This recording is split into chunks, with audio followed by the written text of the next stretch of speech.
Huge Toyota Tacoma pricing has destroyed off-roading.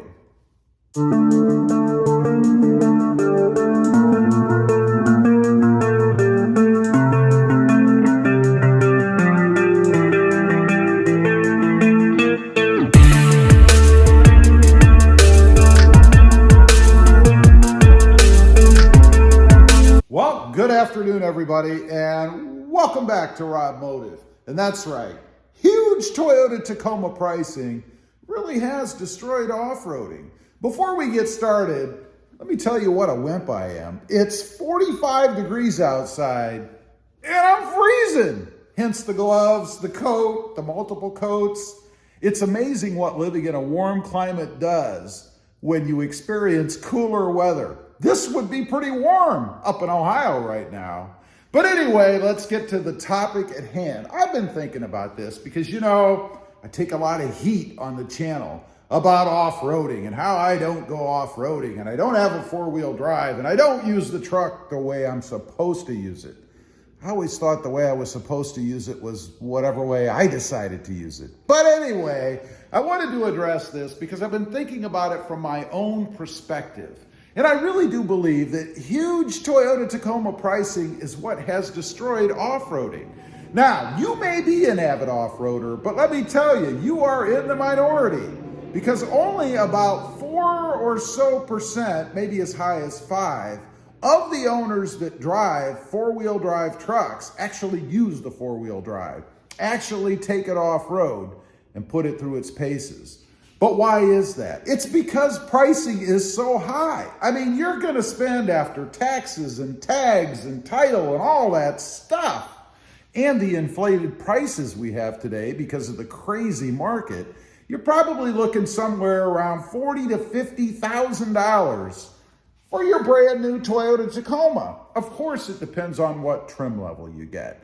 For me, I was probably around the mid-30 range, something like that on mine, but that's because I did a little bit of dealing and had some equity and, you know, all kinds of things. But I got to thinking about it, and you know, even at $35,000, I'm not gonna take my brand new truck off-road and chance damaging it. And that's from the tires all the way up to the cab and the paint and the engine and all that stuff. You know, there's a couple of stories I've heard recently. One had to do with the Jeep Gladiator. Somebody took that out, sunk it in a mud hole. Of course, it's brand new. And then they went to the dealer and tried to get it repaired under warranty because it got wet. It got wet above where it was supposed to. Now, I honestly do believe that is the owner's fault. It shouldn't have been covered under warranty because no warranty I've ever seen says you can fully submerge the engine in water. And if anything goes wrong, it's going to be replaced or covered. So that was their fault. That was just stupidity in my opinion. You can't do that. And they probably spent somewhere in the $50,000 to $60,000 range for that truck. Gone. Could you imagine? Go out and spend, again, even $35,000 for a one-day little rip around in the woods or in the mud holes and completely destroy your truck. Who does that? I suppose if you're a multi-gazillionaire, it wouldn't matter. You know, it'd be like a couple bucks to you maybe. But I'm not. I'm not going to do that. Another little story I want to relate to you guys. This happened way back a few years ago when I was in high school. A buddy of mine borrowed a brand new Chevy Blazer from a guy. I don't know why he let this kid borrow it, but he did. So of course, you know, as kids do, he wanted to come over and pick up all his buddies, me and a couple other guys, and go take it out on a trail. It was a four-wheel drive, I believe. So he decided that we were going to run it down some old railroad tracks. You know, the tracks were gone, but the gravel and everything was still there, including all the bumps and all of the brush that had grown across that trail, if you will. So we go out to that trail and he ripped that thing. I mean, man, we're probably doing like 60 miles an hour down this old railroad trail.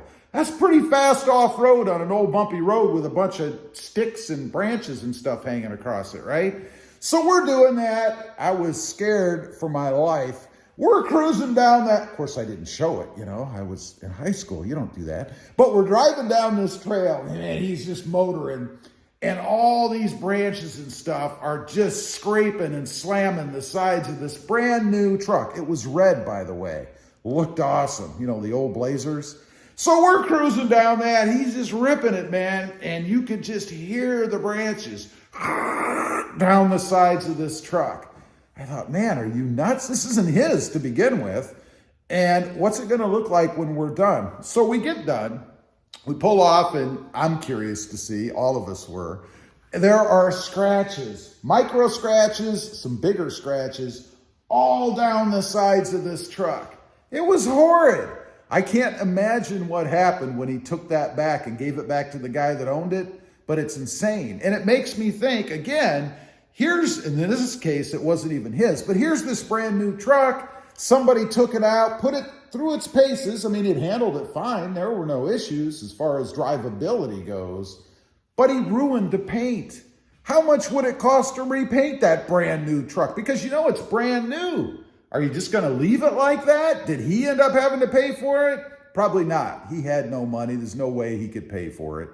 So it makes me think on my own vehicles, I'm not going to take my truck off-road. And I think the expense of these has just killed the off-roading community. Now, that's not to say that there aren't people that do it. Obviously there are. I know there are. And I think if you're going to do that, and you're serious about it, at least in normal times, probably better off to buy a late model truck. Something that's already had some character instilled in it, right? Some scratches, some dents, maybe some rust, who knows? Something that you don't have a ton of money in, that it's not going to be so painful when you take it off-road and damage it. Think about the wheels and tires itself. If you're like me and you like to have a really good-looking truck and you put more expensive tires and more expensive wheels in particular on it, are you going to nick and mar them all up taking it off-road? Maybe you're going to blow one of those $250 tires. Who knows? There's all kinds of hazards out there, right?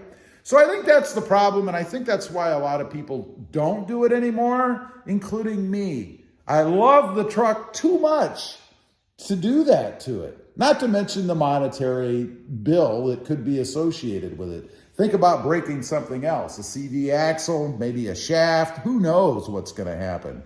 Anything can when you're off-road. Anyway, I just wanted to get on here, talk about that a little bit. I really do think it's the huge Tacoma pricing that has destroyed off-roading. I think they just cost too much money now, and people don't want to risk damaging them, taking them off-road. Leave a comment. Let me know what you think. Do you agree with me? Or are you one of those folks who goes out and spends $40,000, $50,000, $60,000 on a brand new, capable Tacoma and then go beat the heck out of it off-road? Do you do that? I'd be curious to know. Also, real quick, I do have 2 additional channels.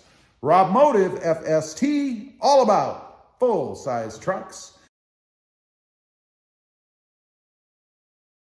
And Robmotive JT, all about my 2020 Jeep Gladiator. Check them out, and if you're interested, why not subscribe? Don't forget to click that notification bell so that you don't miss out on any upcoming videos.